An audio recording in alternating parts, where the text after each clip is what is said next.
If you own real estate in Toronto, whether it's a condo or a house, there's a tax rule that could trigger the moment you pass away, even if your family never sells their property. And for some families, that tax bill can be large enough that the only practical way to pay it is selling the property. Many homeowners assume their principal residence protects them from taxes, but that's not always the full story. And later on in this video, I'm going to explain a very common mistake many Toronto parents make when they're trying to help their kids, a move that can accidentally create a tax problem for the families later on.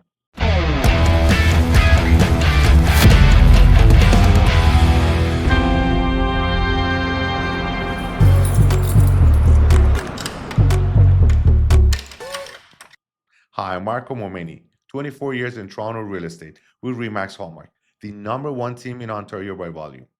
Here, we look at the policies, market shifts, and world events shaping the GTA housing market and what they could mean for your next real estate decisions.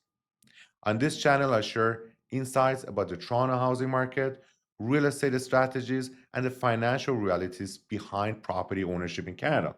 So, if you want to better understand how these decisions play out long term, consider subscribing. Canada doesn't technically have a traditional inheritance tax, but we do have something called deemed disposition. Under Canadian tax rules, when someone passes away, the tax system assumes that all capital assets were sold immediately before death at fair market value. That can include rental properties, cottages, investment condos, or financial investments. Even if the property stays in the family, the tax system treats it as if a sale actually happened. You may have also heard more discussions recently about capital gains taxes in Canada. In 2024, there were proposals to increase the capital gain tax inclusions rate for larger gains. And although those proposals shifted afterwards, the broader result is that the capital gains and estate taxations are receiving much more closer attention today than they were a few years ago. At the same time, rules such as the Alternative Minimum Tax or AMT were expanded starting in 2024. For certain high income individuals and estates with larger capital gains, this can create more complex tax outcomes than many people expect. The key takeaway isn't the technical rules, though. The key takeaway is that for property owners with significant gains, the potential tax exposure has become much more important than it used to be. But the biggest issue usually isn't the rule itself. The real issue is how that tax gets paid. Let's use a simple example that's very common in Toronto. Imagine someone purchased a rental property in the early 2000s for about $450,000.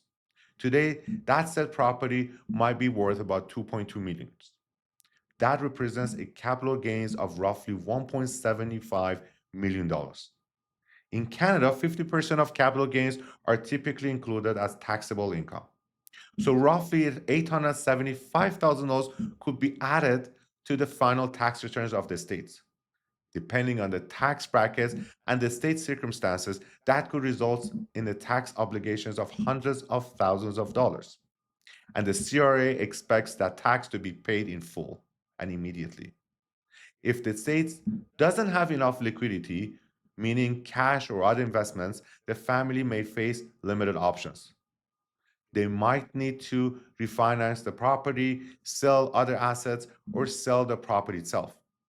This is why some families who intended to keep a property for generations sometimes end up selling it. Not because they want to, but because the state needs cash quickly to meet its tax obligations. And earlier I mentioned a mistake that can accidentally create tax where they didn't previously exist. Let's talk about that. Many parents add their children to the title of their home. The intention is usually simple. They want to simplify the transfer of the property later to avoid probates. But without careful planning, this can create an unexpected, very unexpected tax issue. And here's why. If the child already owns their own property, the portion of the property they now own may not qualify for the principal residence exemption. That portion of the property could eventually become subject to capital gains tax. So, a step meant to simplify things can sometimes create tax exposure that didn't previously exist. This is why changes to ownership should always be discussed with qualified tax and legal professionals. The timing of this conversation is also very interesting from a market perspective. The GTA housing market today is in what many analysts describe as holding patterns. Prices have stabilized compared with the rapid increases of earlier years, and inventory levels have increased. That means homeowners today can often get a clearer and more accurate market valuation than during more volatile periods. Understanding the current value of your properties is an important step in long term planning because as property values grow over time, the potential capital gains exposure grows with them. And that leads to a strategy question every property owner should eventually ask. Are you building wealth or creating a future tax problem? Real estate has created enormous wealth in the GTA, but building wealth and transferring wealth are two very different challenges. Some families eventually decides to sell a property during their lifetime, or restructure ownership, or build liquidity into their estate plan. Others hold long term, but work with professionals to plan the transition carefully.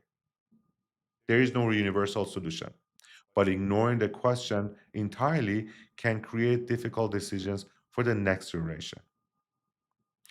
If something happened tomorrow, would your family know the current market value of your properties or the potential capital gains exposure or how the state would pay any tax obligations or even whether the properties should be held or sold?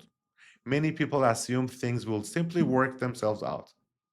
But when significant real estate assets are involved, a little planning can make a very meaningful difference. Real estate has been one of the most powerful wealth builders in Canada, but experienced property owners eventually realize something important. Buying the property was only step one. The real strategy also includes how the wealth transition to the next generation. Because for many families in Toronto, the biggest tax event they will ever face is an income tax. It's the capital gain triggered by real estate. And sometimes the smartest move is simply planning ahead. If you own property in the GTA and you're thinking about long-term real estate strategy, whether that's holding, selling, or planning ahead, a conversation about the numbers can often clarify your options. And if you found this video helpful, consider subscribing. I regularly share insights about the Toronto housing market, investment strategy, and the financial realities behind real estate decisions. Until next time, goodbye.